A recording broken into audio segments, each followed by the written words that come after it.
All right, we got another project we're going to try to start today. So I'm going to try to mount these spacers, 1.5-inch spacers, to level the front of the truck. That's what they're intended for, from D1 off-road. So hopefully this will be easier than harder. I have good instructions. It's going to require me to take that loose, and the shock loose, pull it out.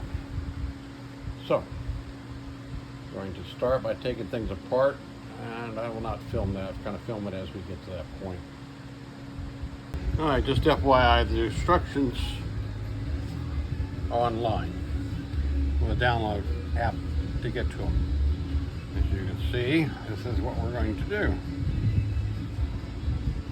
I have this on my iPad, makes it easier to, enlarge and take a closer look and so forth, or print it out, whatever your choice is. So this is what we're going to do. We're going to address the three areas that you see circled in red, which again is there,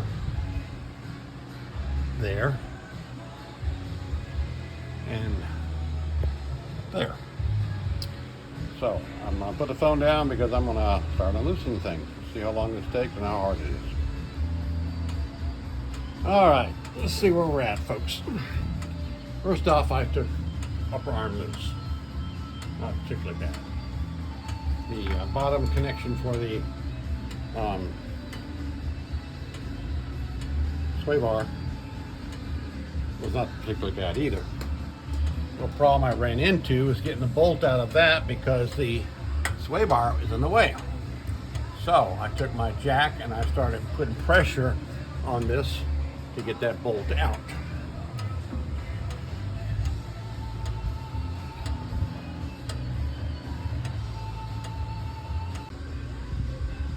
Okay, I've got the spacer on, torqued.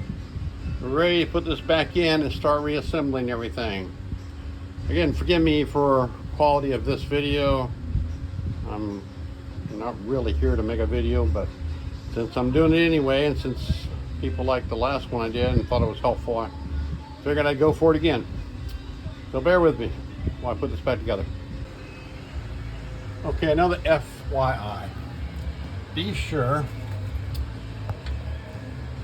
you don't take that apart or put it back together until you've loosened all this up here. I made a mistake of trying to take the bottom one out first, and then the weight and pressure was on the strut, so it was hard getting that bolt out until I loosened everything up. So get your bolts in there and started, and then of course do the top part. If you've got any auto mill experience changing shocks or struts, most of this is just really straightforward. So I'm going to go ahead and continue. All right, done. Got the strut in, everything bolted back together, torqued down, ready for the wheel and to go on to number 2. Overall, this took me about an hour from beginning to end.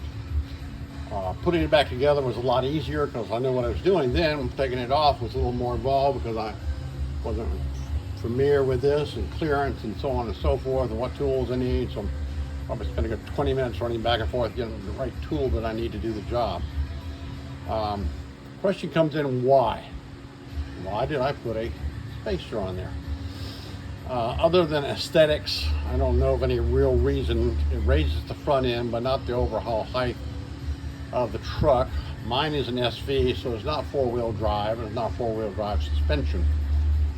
So basically, I guess I did it because I could. It wasn't expensive, $64 for the pair, plus shipping, handling, yada, yada, yada, and a couple hours of my time. So I can't tell until I get the other side done and back it out and take a look at it. But hopefully everything went well. We'll finish up here shortly. Okay, passenger side done. A lot quicker, a lot easier, probably an hour or less to do the other side. So only about 3 hours, give or take, for both sides. So all I got left to do is put the wheel back on, back it out and see what we look like. Okay guys, I'm all done. It has elevated the front and made the overall vehicle level, whereas a little lower in the front.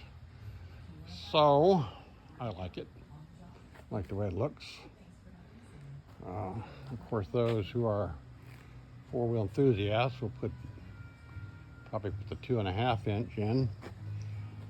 Bigger tires, bigger wheels, but I drive on the street and no reason to have to raise it any higher than that. I think that's pretty good ground clearance as it is.